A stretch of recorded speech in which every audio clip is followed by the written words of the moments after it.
My name is Peter Fordos, and I do cross-cultural training, multicultural team building for Fortune 500 companies. I have worked for Disney, Dell, Honeywell, Nestle, all kinds of companies, as well as I have trained the US Navy SEALs heading to Iraq, Afghanistan, and the Philippines. The importance of what I do is helping people understand the complexity across cultures. How do we engage with people? How do we build relationships? How do we build trust when someone is coming from a very different culture than our own culture? Everyone, Peter Fordos. There are so many different levels and barriers that we normally face. Different cultures have different values, beliefs, habits, traditions, and when we come together, often there is a gap within our communication, within our understanding, and that's what I help people understand. How can they build relationship, trust, and work better across cultures? Ni hao. Very good! I love it. Today we are going to be doing a presentation in Carmel Plaza, which is a high-end shopping area, mall, on the importance of cultural understanding with people from different countries and different cultures, doing business with Chinese people and how to engage them. By show of hands, how many of you have been to China? Wow, quite a few of you. How many of you have interacted with people from China? All right. And understanding the Chinese culture, language, and also essentials for verbal and non-verbal communications. So my fascination with China started about 15 years ago because I really realized that it's such a huge country, a lot of people, and it's a very different mindset and mentality. Whether we like it or not, we are in the way that we have to figure out how to interact with people, not only from different countries and different cultures, but also specifically from people from China. When I was traveling in China in 2000, I've been there several times, but that was my first interaction. I started noticing that as you said, that they have a very different way of demeanor, a very different way how we can interact with them, and also how can we engage with people from China. 1.4 billion people. It's 1, 2, 3, 4 times bigger than here in the United States.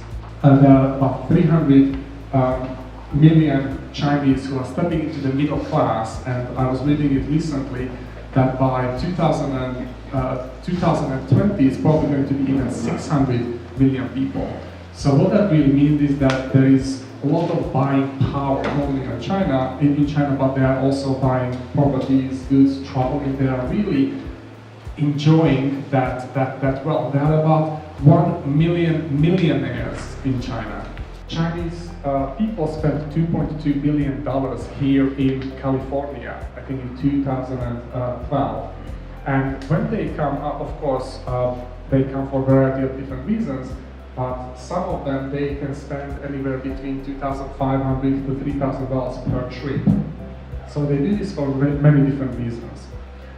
Some of the luxury goods are more expensive in China. So for them to come over here, they not only have a trip, have an experience, also see things, but they can buy some of these luxury goods here a little bit cheaper, apparently 50 to 60% cheaper than buying it in China. What does this all mean for us? Again, what we have been talking about, that we cannot ignore the fact, and we need to figure out this operating space. And what I specifically do is I do a lot of cultural and intercultural training for companies, corporations, but also for individuals, helping figure out how do we interact with people who have a very different mindset, very different way of thinking. We are going to stage a scenario that one of you who would like to volunteer. How can retailers engage better with people who are coming to their stores and they are trying to make a purchase? Oh, perfect. Please come up over here. Hi, how can I help you? Oh, hi. Well, I'm just looking around. I see that you have some great jewelry over here. How can we understand their interaction or communication better? Since the language is a barrier, what would be the verbal communication. My experience is that when I was in China and in different parts of the world too, a lot of tourists come here, not only to Carmel, but specifically to Carmel Plaza to buy luxury goods. You had a question and then you. Yes, please. So my question is, oftentimes when we have people that come into our office, is it rude to ask I'm going to hand this back to Carl. Thank you, Peter. Thank you very much. I'd like to introduce Sandra DeLay, President and CEO of Translation by Design. My name is Sandra DeLay. I'm President and CEO of Translation by Design. I founded Translation by Design 15 years ago on the Monterey Peninsula. It's a full-service language translation company. My reach is international. My major clients are high-tech companies like Toshiba and Panasonic.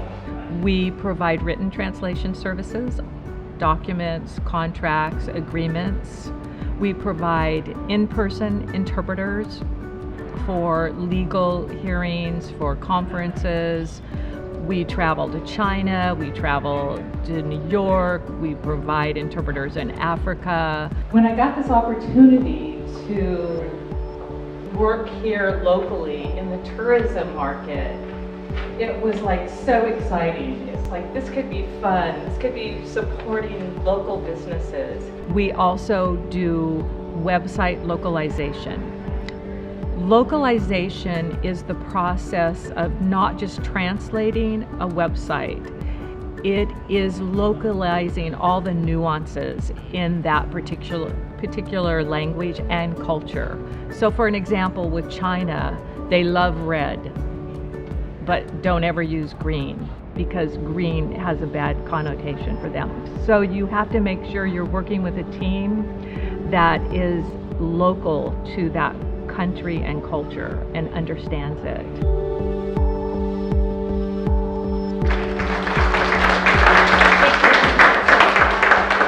We just concluded an event on helping the local community understand how to engage and interact with people from other cultures and other countries.